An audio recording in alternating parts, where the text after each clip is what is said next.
വിശുദ്ധ ലൂക്ക അറിയിച്ച നമ്മുടെ കർത്താവ് യേശു മിശിഹായുടെ പരിശുദ്ധ സുവിശേഷം 17-ാം അധ്യായം 20 മുതൽ 33 വരെയുള്ള തിരുവചനങ്ങൾ.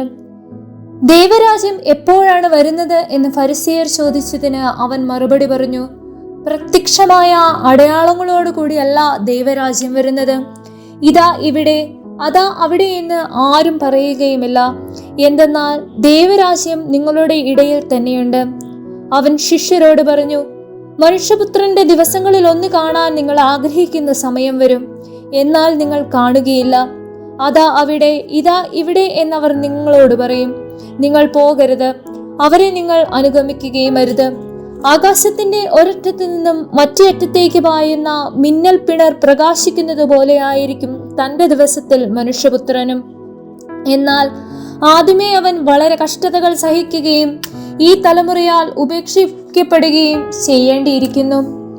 നോഹയുടെ ദിവസങ്ങളിൽ സംഭവിച്ചത് എങ്ങനെയോ അങ്ങനെയായിരിക്കും മനുഷ്യപുത്രന്റെ ദിവസങ്ങളിലും.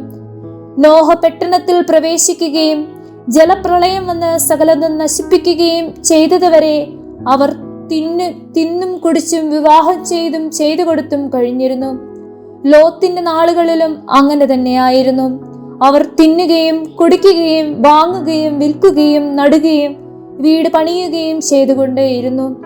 പക്ഷേ ലോത്ത് സോദോമിൽ നിന്ന് ഓടിപ്പോയ ദിവസം സ്വർഗത്തിൽ നിന്ന് തീയും ഗന്ധകവും പെയ്ത് അവരെയെല്ലാം നശിപ്പിച്ചു. ഇപ്രകാരം തന്നെയായിരിക്കും മനുഷ്യപുത്രൻ വെളിപ്പെടുന്ന ദിവസത്തിലും. ആ ദിവസം പുരമുകളിൽ ആയിരിക്കുന്നവൻ വീടിനകത്തുള്ള തന്റെ സാധനങ്ങൾ എടുക്കാൻ താഴേക്ക് ഇറങ്ങിപ്പോകരുത്. അതുപോലെ തന്നെ വയലിൽ ആയിരിക്കുന്നവനും പിന്നിലുള്ളവയിലേക്ക് തിരിയരുത്. ലോത്തിന്റെ ഭാര്യയ്ക്ക് സംഭവിച്ചത് ഓർമ്മിക്കുക. തന്റെ ജീവൻ നിലനിർത്താൻ പരിശ്രമിക്കുന്നവൻ അത് നഷ്ടപ്പെടുത്തും, എന്നാൽ തന്റെ ജീവൻ നഷ്ടപ്പെടുത്തുന്നവൻ അത് നിലനിർത്തും.